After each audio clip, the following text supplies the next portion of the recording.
Hello everyone, welcome to my YouTube channel MS coaching future. और आज हम आपके लिए लेकर आए हुए हैं मैट्रिक के बाद आप पढ़ना क्या चाहते हैं। मैट्रिक एग्ज़ाम देने के बाद आपको मन में बहुत सारा सवाल उठता है, ऐसे क्या पढ़े, आर्ट्स पढ़े, कॉमर्स पढ़े, साइंस पढ़े, साइंस में बायो पढ़े या साइंस में मैथ पढ़े। इस चीज़ को आपको हम डिफ़िकल्ट को दूर करना चाहते हैं ताकि आपका सोच जो है जिस चीज़ पे डिपेंड करता है वो चीज़ आप ले। अर्थात इतना समझ लीजिए जैसे आपका इंटरेस्ट किस सब्जेक्ट में है, आप डिजायर किसके लिए, इच्छुक किसके लिए, आप क्या करना चाहते हैं, उस प्रकार से आपको प्लेटफॉर्म चुनना है। ऐसे नहीं से किसी मोटिवेशन में आए, किसी के कहवावे में आ जाए, किसी के सुझाव में आ जाए या किसी के बहकावे में आकर आप अपने प्लेटफॉर्म को छोड़ के आपको मन है से चलिए हम साइंस में बायो ले। किसी ने कह दिया नहीं साइंस में बायो लेकर क्या करेगा, मैथ ले लो तो मैथ ले लिए। किसी ने कह दिया से चलिए साइंस क्यों पढ़ रहे हो, कॉमर्स पढ़ ले तो कॉमर्स ले लिए। किसी ने कह दिया से कॉमर्स क्यों पढ़ रहे हो, आर्ट्स पढ़ लो, आर्ट्स भी अच्छा होता है। तो इस टाइप से आपको नहीं सोचना है, आपको अपने ऊपर डिपेंड करना है आप क्या करना चाहते हैं, आप क्या चीज़ करने के लिए इच्छुक है, आपके अंदर क्या चीज़ का सोच है, क्या चीज़ का इच्छा है, वही चीज़ करिए ताकि आपको सफलता आसानी से प्राप्त हो जाए। ना कि आपको कहने का मतलब है से आपको खाने का मन है कुछ मीठा, किसी ने कहा से नहीं खाना मीठा नहीं होना चाहिए, खाना तीता होना चाहिए। तो आप तो तीता खाना भी खा सकते हैं, लेकिन इतना सोच लीजिए जैसे आपका सोच था मीठा खाना खाना, यानी मीठ खाना, मीठ सामान खाना। तो आप जब तक मीठ नहीं खाइए तब तक आपको संतुष्टि नहीं मिलेगा। इसी टाइप से आप समझ लीजिए जैसे आपके अंदर जो इच्छा है उसे निकालिए, उसके अनुकूल आप कोई सब्जेक्ट चुनिए और उसी मार्ग पे आप चलिए, बढ़िए, तभी आपको सफलता आसानी से प्राप्त हो सकता है। और रहा बात, देखिए सबसे पहले सोचा जाता है से यहाँ से जो स्टार्टिंग होता है वही आपका फ्यूचर तय करता है से आप क्या करना चाहते हैं, कहाँ जाना चाहते हैं, प्राइवेट जॉब लेना चाहते हैं या सरकारी जॉब लेना चाहते हैं। तो ये चीज़ यहीं से आपका तय किया जाता है और यहीं से आपको संभलना पड़ता है ताकि आप लाइफ में एक अच्छा टारगेट को पूरा करें, एक अच्छा लक्ष्य पाएँ, एक अच्छा मंजिल पाएँ। आप सोच सकते हैं से एक बटन बेचने वाला, एक शॉर्ट का बटन बेचने वाला भी करोड़पति होता है, एक पैर का जूता चप्पल बेचने वाला भी करोड़पति होता है। एक जॉब से लेकर हर एक चीज़, कंपनी वाला, बिजनेस वाला, सब करोड़पति होता है। तो आप ये चीज़ सोच के निराश मत होइए कि मैं ये प्लेटफॉर्म चुना, आर्ट्स लिया या कॉमर्स लिया या आपको मैथ लिया तो ये चीज़ मेरे लिए नहीं सही है। अब हमने किसी डॉक्टर के यहाँ गए तो डॉक्टर के यहाँ गए तो देखे डॉक्टर के से चलिए बहुत इनकम कर रहे हैं डॉक्टर, तो गलती किए, हम आर्ट्स ले लिए, हमें बायो पढ़ के आना था, हमें भी डॉक्टर बनना था। अगले दिन कहीं हम किसी इंजीनियर से भेंट करिए, इंजीनियर के साथ रहे तो हम सोचे हमें बायो नहीं लेना चाहिए था, हमें मैथ लेना चाहिए था क्योंकि हमें इंजीनियर बनना था। फिर नेक्स्ट दिन, अगले दिन किसी हम बड़े बिजनेसमैन से भेंट किए तो बिजनेसमैन के साथ जब बातचीत हुआ तब हम सोचने लगे हमें तो कॉमर्स लेना चाहिए था, हमें एक बिजनेसमैन बनना चाहिए था। फिर हम क्या किए, मैथ ले लिए। तो फिर मैथ वाले और कॉमर्स वाले के बाद आप आर्ट्स यानी किसी आईएएस से मिलिए, आईएएस से मिले तो फिर आपके मन में सोचे हमें तो आर्ट लेना चाहिए था, हमें तो आर्ट्स लेकर ही आईएएस बनना चाहिए थे। तो इस टाइप का आपका सोच नहीं होना चाहिए क्योंकि आपका सोच वो होना चाहिए जो आपके अंदर आत्मा इच्छा चाह रहा है। कोई भी काम बुरा नहीं होता है, कोई भी काम बड़ा नहीं होता है। आप उसे एम बनाइए, फोकस बनाइए, उसको लगातार अपना टारगेट बना के पीछा करिए और जो प्लेटफॉर्म चुनिए वो आपके लिए बड़ा होता है। आपको बस उस पर टिके रहना है। अर्थात इतना समझ लीजिए से ये मेरे लिए बहुत ही ज़रूरी है। आपका इंटरेस्ट किस विषय में है, आप डिजायर किसके लिए है, अर्थात आप इच्छा क्या है आपका, आप करना क्या चाहते हैं, इस फील्ड को आपको सबसे पहले चुनना पड़ेगा। ना कि ऐसा हो कि घोड़ा के रेस में आप गधे को दौड़ा दीजिए और कहिए से हाँ गधे जीत जाएंगे, उससे उम्मीद रखिए। इस टाइप के नहीं होता है। तो सबसे पहले आपको एम बनाना पड़ेगा, ऐसा एम सोचना पड़ेगा कि आप वहाँ तक आसानी से पहुँच जाए। क्योंकि आपको पता होना चाहिए कि इंटर में आपको 4 टाइप से पढ़ाई किया जाता है। कितने टाइप से, 4 टाइप से पढ़ाई किया जाता है। और इंटर करने के बाद यानी 10th पास करने के बाद आप सोचते हैं कि चलिए हम क्या करें, तो 10th पास करने के बाद ही आपको सोचना पड़ता है कि हम कौन सा बेस चुने, किस डिपार्टमेंट में जाए, किस सर्कल में जाए, किस स्किल में जाए।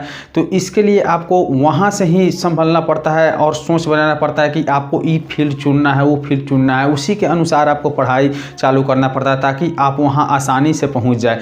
ऐसा नहीं करने पर होता क्या है कि आपका समय 10 साल 15 साल तैयारी करने में बीत जाता है और डिग्री के चक्कर में ही लोग रह जाते हैं। और डिग्री क्या होता है, डिग्री एकमात्र जैसे कि कागज़ का टुकड़ा है जो रखने के बराबर होता है और कहीं दिखाने के बराबर होता है। लेकिन इतना सोच लीजिए जो नॉलेज आपके पास है उसी नॉलेज से आप किसी कंपनी या किसी सरकारी जॉब को हासिल कर सकते हैं। तो सबसे पहले 10th पास करने के बाद ये बहुत मन में आता है से क्या करे क्या ना करे। कुछ ऐसे बच्चे होते हैं जो टीचर पे अपना मतलब पूरा समझिए से अपना टीचर के ऊपर ही अपना लाइफ को निर्भर कर देते हैं, अर्थात टीचर जो सोचेंगे वही करेंगे। कुछ टीचर ऐसे होते हैं जो आपको बहकावे में लाएंगे से ये चीज़ ले लीजिए, वो चीज़ ले लीजिए, ये कर लीजिए, वो कर लीजिए। आप थोड़ा सा सोचिए, अगर मान लीजिए से आपको कहीं इंजीनियर बनने का शौक़ है और आपको कोई कहा जाए, कोई कहे से चलिए आप डॉक्टर बन जाइए, तो आप बताइए, आप तो डॉक्टर बनने के लिए जाइएगा लेकिन आपका मन क्या था, इंजीनियर बनने का। तो आप डॉक्टर का कोशिश करिएगा लेकिन आपका मन कहाँ रहेगा, इंजीनियर बनने के लिए, क्योंकि आपका सोच था इंजीनियर बनना। तो सबसे पहले ये सोचना है कि आपका सोच क्या है, आप करना क्या चाहते हैं, आप किस फील्ड में जाना चाहते हैं, उस फील्ड को चुनना है और उसी के अनुसार आपको पढ़ाई करना है।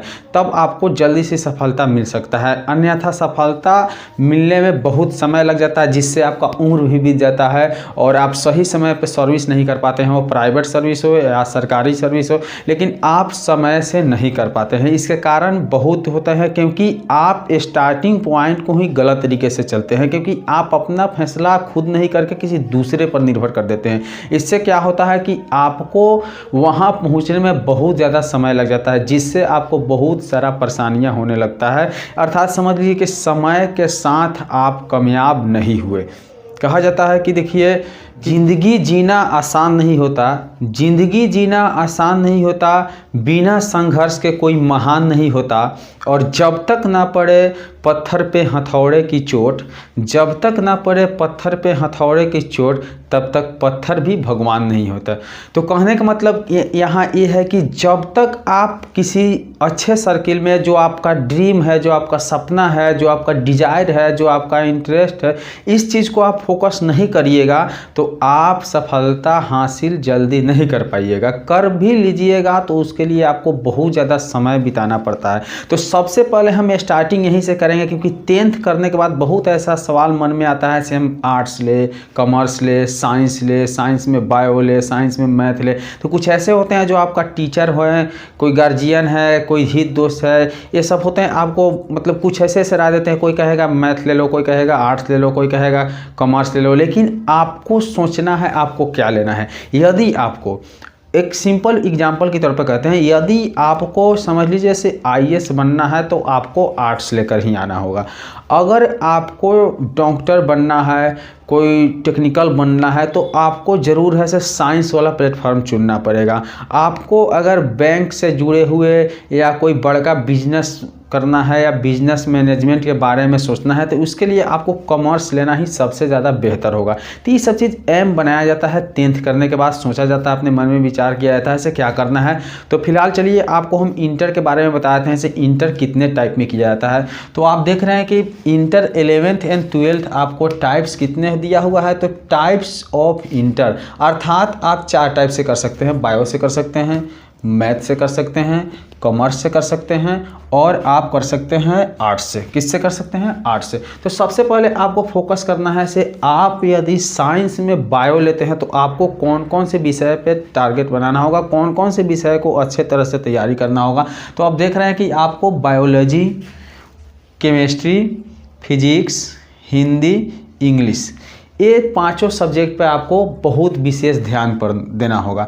तो यहाँ देख रहे हैं कि हिंदी और इंग्लिश तो कॉमन आता है, क्योंकि ये मातृभाषा और एक लैंग्वेज पे आधारित होता है। फिर यदि आपका मन है से नहीं चलिए हम मैथ ले लेते हैं, तो मैथ लेने के लिए आपको क्या पढ़ना पड़ेगा। तो साइंस से यदि मैथ लेकर आते हैं तो आपको मैथ पढ़ना पड़ेगा, केमिस्ट्री पढ़ना पड़ेगा, फिजिक्स पढ़ना पड़ेगा, और हिंदी और इंग्लिश दोनों में रहेगा। ठीक है। उसके बाद अगर आप सोचते हैं से हम नहीं कॉमर्स वाले फील्ड को चुनें, तो कॉमर्स वाले फील्ड के लिए आपको अकाउंटेंसी लेना होगा, बिजनेस स्टडीज़ लेना होगा, इंटरप्रेन्योरशिप लेना होगा, हिंदी लेना होगा और इंग्लिश लेना होगा। अगर आप चाहते हैं एक्स्ट्रा से आए तो इकोनॉमिक्स और कंप्यूटर साइंस से आप आ सकते हैं। अगर आपकी इच्छा हो से हम आर्ट्स से ही पढ़ाई करें तो आर्ट्स में तो बहुत सारे ऑप्शनल होते हैं, क्योंकि आपको वहाँ सिलेक्शन किसी 5 सब्जेक्ट को करना पड़ता है।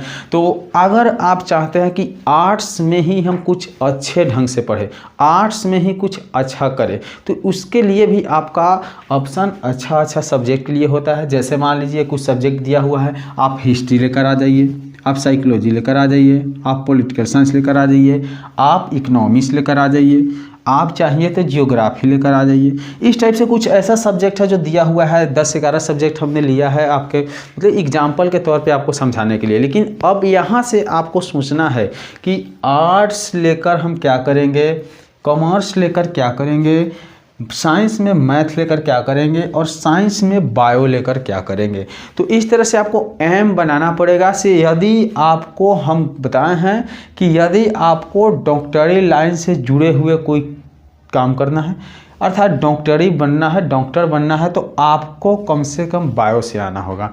अगर आपको इंजीनियरिंग करना है, सिंपल एक एग्जांपल के तौर पे बोल रहे हैं, और इससे जुड़े बहुत कुछ ऐसा है जो करना है, तो आपको साइंस में मैथ लेकर आना पड़ेगा। यदि आप चाहते हैं कोई बड़ा बिजनेस स्टार्ट करना और बिजनेसमैन बनना, बिजनेस मैनेजमेंट करना, तो आप उसके लिए कॉमर्स लेकर आ सकते हैं। अगर आप चाहते हैं IAS बनना, एक शॉर्ट एग्जांपल के तौर पे हम कर रहे हैं, तो कम से कम आपको आर्ट्स में लेकर आना होगा। ठीक है। अब आर्ट्स में भी देख सकते हैं आप, हिंदी और इंग्लिश क्या है, कॉमन है। यहाँ भी हिंदी इंग्लिश कॉमन है, यहाँ भी हिंदी और इंग्लिश कॉमन है, और यहाँ भी हिंदी और इंग्लिश कॉमन है। तो सबसे पहले आपको सोचना पड़ेगा से हमें करना क्या है, उस हिसाब से अपने सब्जेक्ट को चुनना होगा और उसी हिसाब से आपको क्या करना होगा, आगे बढ़ना होगा। इतना सोच लीजिए कि सबसे पहले आपको फोकस बनाना पड़ेगा से हमें किस मार्ग पे जाना है, उसी मार्ग के अनुसार आपको रास्ता चुनना होगा। तभी आप सक्सेस हो सकते हैं, तभी आप सफलता हासिल कर सकते हैं। तो चलिए इस वीडियो में हम इतना ही, जो भी इंटर से जुड़े नॉलेज आपको दिए हैं। तो सबसे पहले आप ध्यान रखिए कि इस तरह के कुछ और नॉलेज आपको चाहिए तो आप मेरे चैनल को सब्सक्राइब कर सकते हैं, और हो सके तो कमेंट करके आप बता सकते हैं से आपको किस टाइप का नॉलेज लेना है और क्या चाहिए, क्या करना चाहते हैं, इसका सुझाव आप दे सकते हैं। और हाँ, ये भी आप देख सकते हैं कि आप इंटर में क्या लेने वाले हैं। ठीक है। तो चलिए वीडियो पर इतना ही आज के लिए, धन्यवाद।